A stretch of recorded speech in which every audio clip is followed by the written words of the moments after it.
What's going on YouTube? Marcus Crockett back with another video. In this video, we're going to talk about the top 3 most annoying clients that you can have in the commercial cleaning space. Before we get into that though, I just want to give a quick shout out to all of the new, all of the old subscribers. Thank you guys for your support. Thank you for all of your comments. I go through, I try to make sure I read each and every comment and reply. Once again, I very much appreciate it and I just want to thank you. So with that said, let's get into it. The 3 most annoying types of customers that you're going to have. If you're brand new in this business and you're going to be in this business for a period, for a decent period of time, I promise you're going to run across one of these types of customers. If you've been in the industry for 3, 4, 5 years, I'm pretty sure that you've run across one or all 3 of these types of customers. But this is my quick list. This is in no particular order, but these are the 3 things that really just annoy me when it comes to certain types of customers. So let's go ahead and dive right into it. So coming in at number 3 is going to go to the customer who pays late. Now, typically when you first get your client, right? When you first get this client, they'll pay on time. They may pay. They may not start paying late for maybe the 2nd or 3rd month down the line, and this can be. It's not that it can be, especially when you're starting off. Customers that pay late can really kill your business. The name of the game is having cash flow. You need money to invest back into your business. You need money to pay yourself. You need money to pay your staff. And if a client is consistently paying you late, that can mess everything up, especially when you're getting started. So the number one way that you can combat that, this is what I had to do. You want to make sure that you have somewhere in your contract, preferably in the terms of service, that there will be a late fee if you receive payment after the grace period. Now, the grace period could be whatever you want it to be. Maybe you don't want to have a grace period. Maybe your grace period is only 3 days. Maybe it's 5 days. Whatever you choose for your grace period to be, if the customer pays after that, then there should definitely be a penalty that's associated with them being late with the payment. Because once again, you have to make sure that you're able to run your business, and you're only able to run your business if you're getting cash flow. Now, this is not an unfamiliar concept. You think about any bill that you have, whether it's your cell phone bill, whether it's your cable bill, whether it's your electric bill, whether it's your trash bill, your mortgage or your rent or your car note, each one of these things that you signed up for has a penalty if you pay past whatever their grace period is. Your business is no different. You have to make sure that your business is looked at as a business and it's to be respected as a business. And part of that comes with having timely payments. Now, the number 2 spot for the most annoying customers is going to the micromanager. Now, micromanaging in this, but it can come in a couple of different ways. So the first way is going to be, let's just say this is like a passive way. This is passive, micromanagement.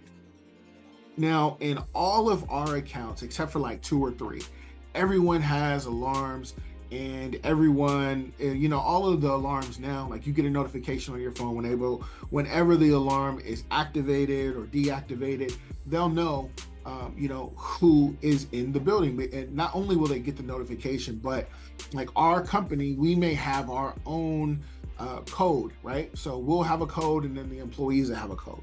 They know who's in the building at what time.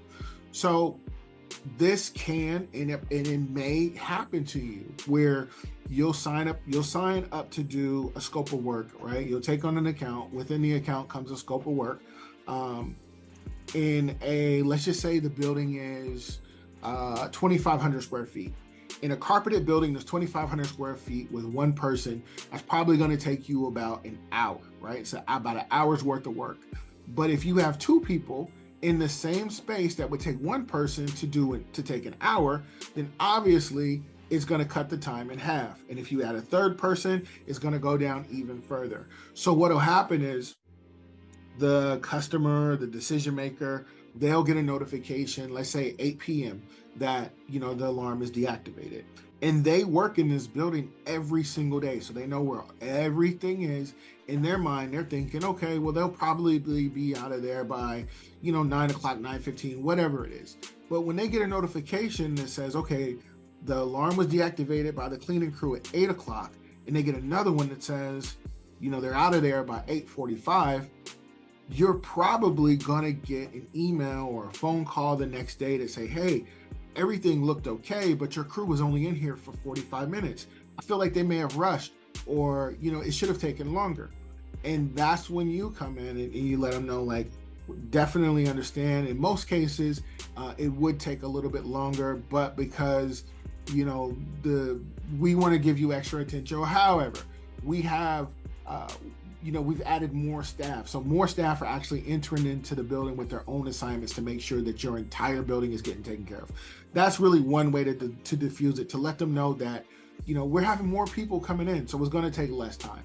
Usually with the passive person who likes to who likes to micromanage the alarm, that's usually enough for them to just say, okay, well, we won't really worry about it until it becomes an issue. If things aren't starting to get done, or if we notice that service is starting to go down, then we'll bring it up again, right? But until that point, once you let them know, like, we have multiple people coming in, they're probably just going to fall back. Now, there is the other person, right? And we're still on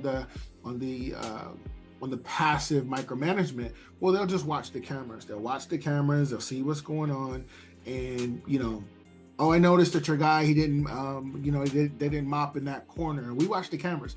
So the other thing is this, and this is what I tell all of my regular staff, my W-2s, and I tell my subcontractors this as well.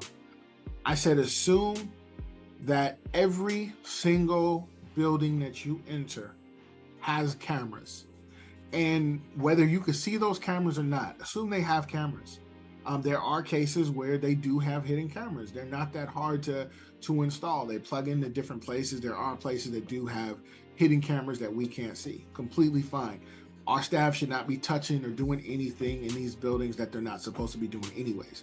But for the buildings that actually have cameras that we can see, I tell my staff and my subcontractors, assume that they're watching these cameras. Do not cut corners. Don't slack in areas where you shouldn't be. Don't cross-contaminate. You shouldn't be doing that anyways. But you better not ever clean the anything else outside of the bathroom, other than using anything other than the rags that are designated for the bathroom, right? These are all things that can happen, that have happened, right? Assume that people are watching. This is our business, but we're there to help them by cleaning their business. The same way that we watch our company, whether it's our staff, whether it's the income, regardless to whatever it is, we keep a close eye on our company. It should be expected that the customer is going to do the same thing for theirs. So that's that.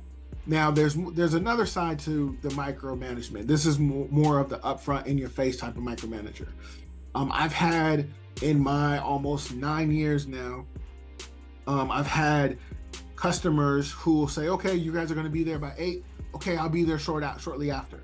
They'll get out of their bed, and then they'll make their way to the office, and they'll just sit there. They'll walk around. They'll make sure everyone's doing everything that they're supposed to be doing. Right there, they're there and they're watching. I don't have a problem with that. That's just an extension of the camera. Assume people are always going to be watching. So when they're actually there, that they are watching. I don't have a problem with that at all. Where it becomes a problem is my staff they get their responsibilities, or they get what they're supposed to do from either me or whoever I delegate that role to. I'm the ones that they listen to. Get this done, this done, this done, this done, this done. Well, when you have a customer who comes in, they may start adding to the scope of work, talking directly to your staff. And the problem with that is they may add things that aren't already there. And the more things that get added, the more the money goes up. It's going to cost more money. So that creates a conflict, because my staff, they know they don't want to go against, what I'm saying. They don't want to go against what they're saying. It kind of puts them in the middle. It's an uncomfortable situation. The best thing that I've done, I've talked to the decision maker, whether it's someone that was delegated to do that task, or if it's the owner. I'll let them know my position. If there's other things that needs to be added, let me know. We can go ahead and get that added in so we're billing correctly. There's been instances where that has worked out fine. There's been instances where it hasn't, where, you know, I terminated the contract on my end just because it was no longer a fit. You know, my workers were getting stressed out. It was just a big mess. So we decided to just go ahead, go our separate ways. And that's always a red flag for me in the beginning when I find a customer who always wants to be there, depending on what type of account it is. If it's something where they need to be there, or if I would prefer for them to be there, like a marijuana dispensary or like a jewelry store, I would prefer for the owner or for someone else to be there. Just, you know, I don't want to get caught up in anything that's unnecessary. So in certain cases, I do definitely prefer for them to be there. But outside of that, if it's just a regular type of account, whether it's a dental account, chiropractor account, daycare, or school, dental office, any of those types of things, like the customer really doesn't have to be there. And when they are there and they're showing that they want to keep adding, it's just a red flag. And I usually will tend to just back away from that type of contract. Now, the number one spot for the most annoying customer, this is going to be the customer or the decision maker that used to be a cleaner. Now, they didn't necessarily run a cleaning company or, you know, a successful cleaning company. They used to be a cleaner. So they feel that they know everything about cleaning, and they'll do little things like, you know, put pieces of paper on one side of the desk and just wait and see how long it's there. Or they'll, you know, just do little things, right? And then when something is missed and it's like, oh, you know, they're not cleaning because this and that, da da da. And usually you'll know who this person is because they will tell you, right? They're proud of the fact, like, I used to be a cleaner, so I know what to expect, and I know this, that, and da da da. Like, they'll usually will end up telling you. And it's one of those things where it's like, okay, guys, like, we have someone here who, you know, who's familiar somewhat with the industry. Let's make sure that we stay on top of everything that we need to stay on top of, because they're doing things to make sure that we're being as thorough as possible. Even though it's annoying, I don't like it, I still appreciate it because it helps my crew stay on top of the things that they're supposed to be on. When you're vacuuming underneath the desk, don't just vacuum it. Make sure you move the trash can, vacuum where the trash can was, pull out the chair, all of those little things. You know, if you clean the outside of the trash can, whatever is in the scope of work, just make sure that your staff are doing all of those things and they're being consistent when they're doing them. That way you don't have these minor things that can eventually snowball into something bigger where you may end up losing an account. But guys, that is it for today's video. Like I say, in the game of business, spectators are only going to watch. Hustlers get into the game so they can win. I'm always dropping jewels. Just make sure you're in position to pick them up. You do that by liking, commenting, and subscribing. Once again, my name is Marcus Crockett. I'll catch you in the next one. Peace.